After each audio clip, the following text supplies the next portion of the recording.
Fasciotomía.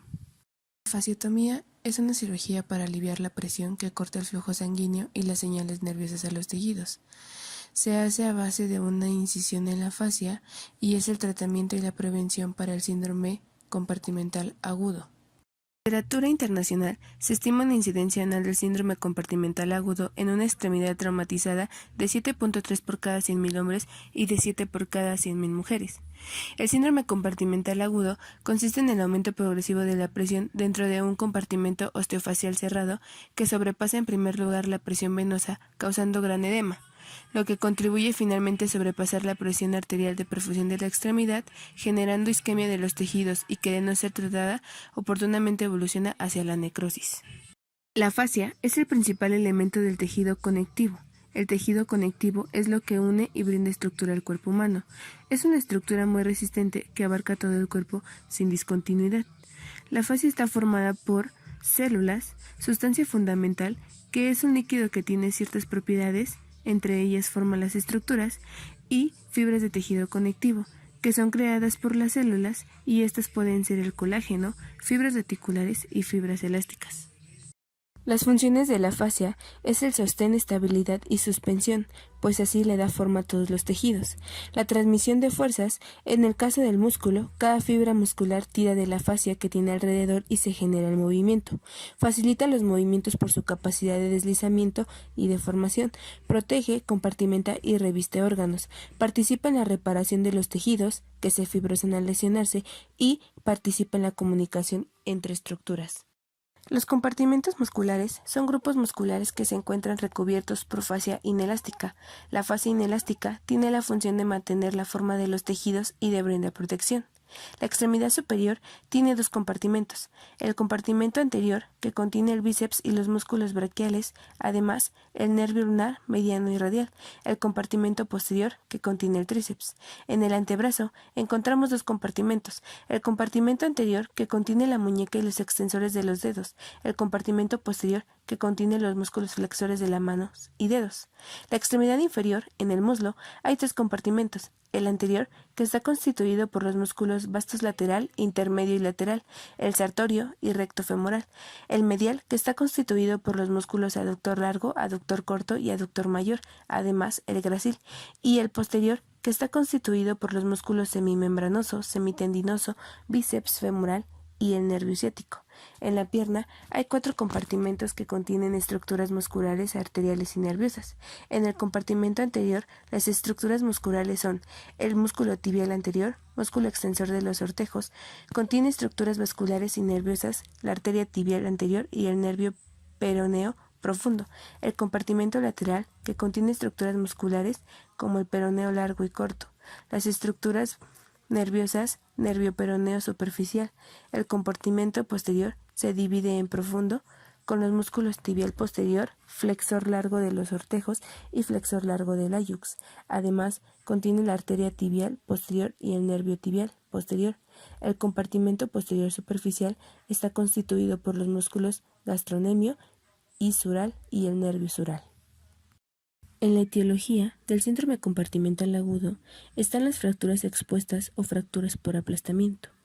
También los vendajes circunferenciales, tales como los yesos, que pueden restringir la expansión del compartimento y ocasionar un aumento de la presión, al igual que las prendas neumáticas anti-shock.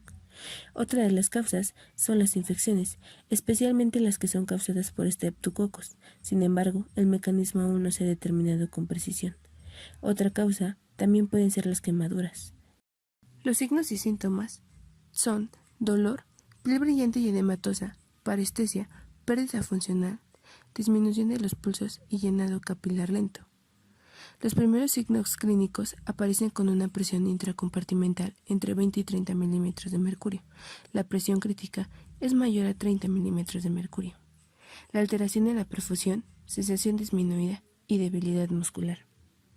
Dentro de los métodos de diagnóstico tenemos la historia clínica, aunque a veces es difícil tener una fiable; la exploración física, si es que los pacientes pueden participar en ella. Es por ello que la medición de la presión intracompartimental es la forma más segura. La medición objetiva puede realizarse con una lectura absoluta o como valores relativos a la presión arterial diastólica. Existen 3 técnicas de medirla: el manómetro de mano, el manómetro con aguja simple y técnica con catéter.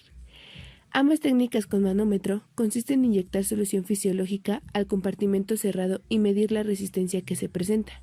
La técnica con catéter consiste en insertar un catéter al compartimento y monitorizar la presión mediante un transductor conectado a un amplificador de presiones. Esto permite un monitoreo continuo de la presión intracompartimental. Es importante recordar que el valor normal de la presión en el adulto es de 8 milímetros de mercurio.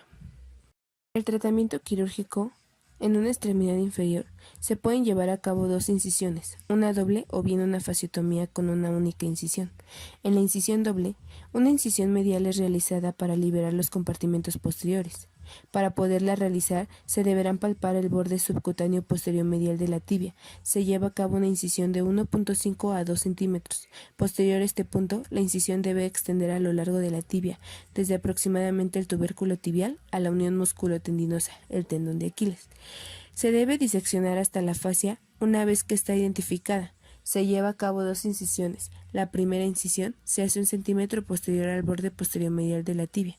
Una vez realizada la incisión con unas tijeras de Metzebaum, se corta a lo largo de la fascia, extendiéndose proximal y distalmente, paralelo al eje de la tibia. Esto se realiza a lo largo de la incisión que se realizó en piel, liberando así el compartimento posterior profundo. La incisión anterolateral deberá ser llevada a cabo para liberar los compartimentos anterior y lateral. Se debe palpar el eje fibular de la cresta anterior de la tibia. Se hace una incisión aproximadamente 2 centímetros anterior al eje de la fíbula. La extensión de la incisión debe extenderse a lo largo de la longitud de la pierna, 4 centímetros por debajo de la cabeza de la fíbula hasta la unión miotendinosa de los peroneos. Se realiza una incisión en el compartimento anterior y con las tijeras de Metzebaum se completa la fasciotomía, extendiendo la fasciotomía a lo largo de la incisión de la piel. El nervio peroneo superficial debe ser identificado antes de descomprimir el compartimento. Una vez que el nervio es identificado, se realiza otra incisión en la fascia del compartimento lateral, posterior al nervio, y con las tijeras de Metzebaum nuevamente son utilizadas e insertadas para extender la incisión proximal y distalmente a lo largo de la longitud de la incisión en pie. La fasciotomía en miembros superiores. Se debe realizar una incisión anterior a lo largo del bíceps. La fascia del bíceps y los músculos braquiales que se encuentran por debajo son liberados con facilidad. Si es necesario, el tríceps es descompresionado con una incisión posterior. Si se necesita la incisión anterior, se puede extender a lo largo del codo y puede ser incorporada en una fasciotomía anterior del brazo. En el codo, la incisión debe realizarse a través de su pliegue flexor en forma de zigzag a fin de evitar una contractura más tarde. La incisión es continuada distalmente en el antebrazo, tal como sea necesario. Para las incisiones profundas del antebrazo, el abordaje es entre el flexor carpo ulnar y el flexor digital superficial. Es necesario dividir 1 o 2 ramas en la arteria ulnar distal al flexor digital superficial en función de exponer el pronador cuadrado. El cierre de la fasciotomía. 2 de las técnicas más empleadas para el cierre definitivo de las heridas por fasciotomías entran en el rango del cierre primario tardío y son la técnica con presión negativa, que se basa en la necesidad de cubrir y drenar las heridas traumáticas del tejido blando y los defectos asociados con las fracturas expuestas. Sus componentes es la esponja de poros abiertos, que están compuestos por poliuretano y polivinilo de alcohol. Esta estructura permite que la presión negativa sea transmitida a lo largo de la interfaz esponja que se encuentra cubriendo la herida. El vendaje semi-oclusivo se utiliza para sellar la herida y proveer una adecuada succión. Y por último, la fuente de la presión negativa, que tiene una excelente respuesta en la formación de tejido de granulación. El mecanismo de acción en esta técnica es la contracción de la herida, la disminución del edema y la remoción del exudado de la herida. La segunda es la técnica de amarrado de cordones. En esta técnica se utiliza un material que en inglés es conocido como Silastic. Estas son sustancias poliméricas de silicón que tienen propiedades como el caucho. Se colocan grapas a una distancia de 1.5 a 2 centímetros en los márgenes de la herida. Luego de esto, 2 bandas de Silastic son introducidas a través de las grapas para poder realizar un cierre tal como se amarran los cordones y para gradualmente lograr el cierre de la herida. Una vez que la piel se encuentra aproximada por completo, las gases y el silastic son removidos y la epitelización de la herida se completa en un periodo de 2 a 3 días. El instrumental necesario para realizar la fasciotomía y su cierre es un set de cirugía plástica o bien un set para quemados. Recordemos que la posición que el paciente va a adoptar es supina, pero esta puede variar dependiendo de la zona en donde se haga la fasciotomía. También, para concluir el procedimiento, el tipo de anestesia que se le va a aplicar al paciente es de tipo regional. El equipo y material que se necesita para el procedimiento son bandejas metálicas, jeringas, redones, equipo de gotero, llave de 3 pasos, la hoja de bisturí, aguja, gasas, comprejas, esparadrapo y como aparataje un aspirador. Cuidados de enfermería que se van a proporcionar al paciente. En el preoperatorio es monitorizar al paciente, realizar un examen físico si esto es posible, valorar escala de dolor con escala EVA, control de signos vitales, valorar el estado de conciencia. En el transoperatorio, la preparación de la sala y el material, la monitorización de signos vitales y valorar los pulsos periféricos. En el posoperatorio, los cuidados de la herida quirúrgica, vigilar signos de infección, enseñanza en el manejo de los medicamentos prescritos para el dolor y valorar la fuerza y sensibilidad. Los diagnósticos de enfermería que en este caso podemos tener son la perfusión tisular periférica ineficaz relacionado con hipertensión, traumatismo, inmovilidad, manifestado por parestesia, edema, dolor en las extremidades, disminución de los pulsos periféricos, alteración de las características de la piel.